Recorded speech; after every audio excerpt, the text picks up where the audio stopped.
মই দুলালৰ ৰহমান, মোৰ লগত সহযোগী আছে আবুল কাছেম, শৰ্মান আলী। আমি আপোনালোকৰ এই বান্দিয়া গাঁৱত উপস্থিত আছিলো আজি আপোনাৰ মাকৈ খেতি চাবলৈ।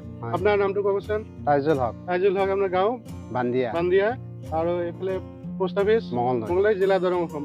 যিয়ে নহওক, এই আজি যে আপোনাৰ খেতিটো চাব আহিছিলো, এই খেতিটোৰ বয়স কিমান হৈছে আপুনি ক'লে? 2 মাহ হৈছে। 2 মাহ হৈছে। এই 2 মাহতে যি দেখা পাইছো, গছৰ যিবিলাক গ্ৰোথ হৈছে, ফলবিলাক দীঘল হৈছে আৰু বেমাৰ আজাৰো কম আছে। তো খেতিটো চাই আপোনাৰ কেনেকুৱা লাগিছে? ভাল লাগিছে। আপনি কেইবছৰ হ'ল আচাৰ মাকৈ খেতি? আমি 4 বছৰ হলো কৰি আছো। 4 বছৰ আচাৰ বিদেশী বছৰো খেতি কৰে।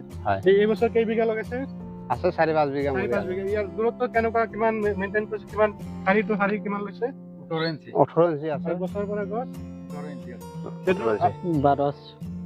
আপোনালোকে এই মাকৈটো যদি পৰৱৰ্তী সময়ত খেতি কৰে, 18 ইঞ্চি লাইন দি আপুনি 10 ইঞ্চি দূৰত্বত গছ লগালেও একে সমানে ফল আহিব। মনত ৰাখিব হ'ব।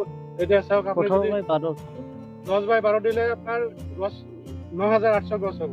আৰু যদি 10/18/10 দিয়ে তেতিয়াহ'লে প্ৰায় 12000 গছ হ'ব। গছ বেছি, ফল বেছি, ফলনটো বেছি হ'ব। যিয়ে নহওক, আজি তাৰিখত খেতিটো চাই খুব ভাল লাগিছে। মোৰ লগত আৰু এই বিক্ৰেতা বন্ধু এজন আছে, ইকৰাম চাহাব আছে। আপুনি কওকচোন, খেতিটো চাই কেনেকুৱা লাগিছে? হয়, নমস্কাৰ। মই খেতিৰ যিটো গ্ৰ'থ দেখিলোঁ, সেইটো চাই ভালেই লাগিছে আৰু ফলবিলাকো বহুত ডাঙৰ কম দিনত বহুত ধুনীয়া খেতি হৈছে। বেমাৰ আজাৰো বহুত কম আছে খেতিটোত আৰু আগন্তুক খেতিয়কবিলাকে কৰি সেইটো লাভৱান হ'ব পাৰিব।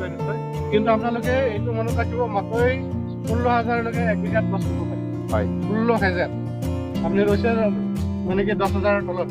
আপুনি গুটি অলপ 1 কেজি আধা কেজি বেছি গ'লেও কথা নাই, কিন্তু আপোনাৰ বাকী পৰিশ্ৰম একেই যাব। ধৰি লওক, পানী দিয়া, মাটি চহোৱা, সাৰ দিয়া, গছ খেতি দৌৰোৱা, দৰৱ পাতি দিয়া, চব একেই যাব, সাৰ কিন্তু একেই যাব।